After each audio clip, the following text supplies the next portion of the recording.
It's simple time, and this is Chef Tato, and today we are making a fish and tofu recipe that you will surely enjoy. Let's start cooking!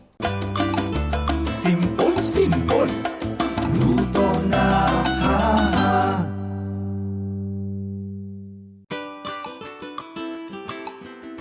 Today we are making fish and tofu steaks with some vegetables that you will surely enjoy. Kaya sisimulan na natin yung ating recipe. Meron ako ditong fish fillet, gamit natin ay cream dory. You can use whatever fish you have.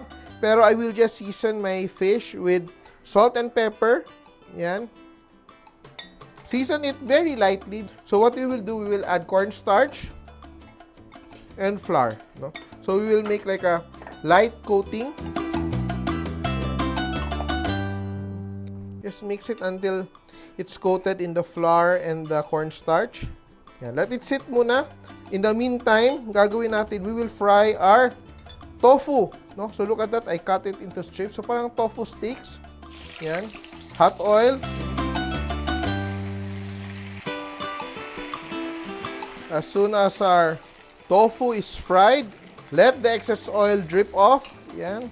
So be sure that yung tokwa nyo, we're using fresh, or else medyo may konting asim to because the tofu ferments as it ages. So if it's fresh, maganda pa yung flavor niya. Pero pag medyo tumatagal, umaasim na siya. So this is basically our prep work, no? Followed by our fish fillets. Ito. Let's start frying our fish fillets. So again, remember, you have to let the heat of the oil recover before frying the next batch. And once it's hot enough, dito na natin, we will fry our fish. Yan. One by one, be sure that it does not stick together. Look at that.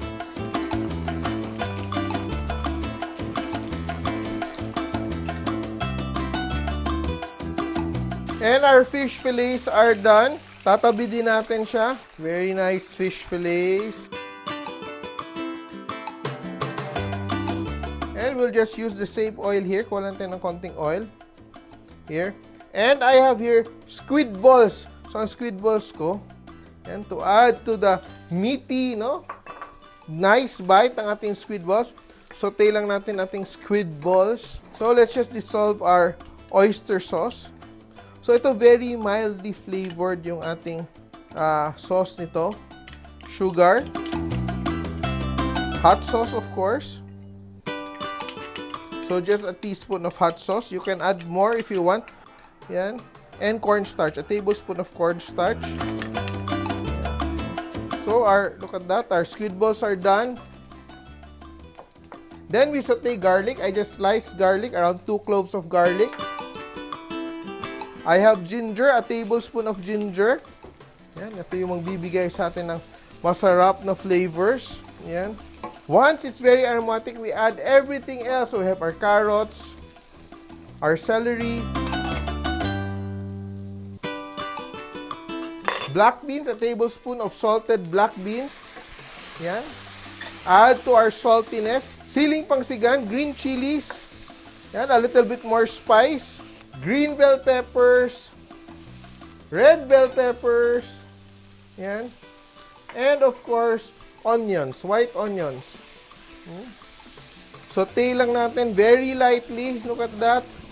Very easily. And we pour our sauce. Be sure everything is dissolved. And we add it. Quickly thickens up.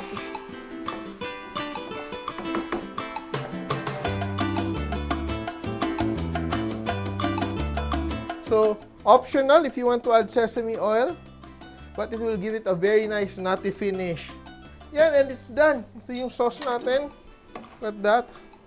So, ito siya, hindi siya masyadong watery, ha? Hindi siya masyadong basa because we just want to coat our tofu and our fish in our very light sauce. Yan.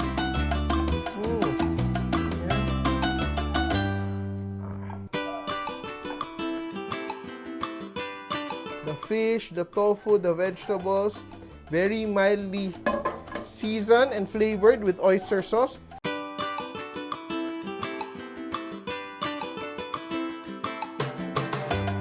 Here it is, our version of fish fillet with vegetables. Masarap ito, kaya try nyo at tandaan, kahit sino kaya magluto, basta simple!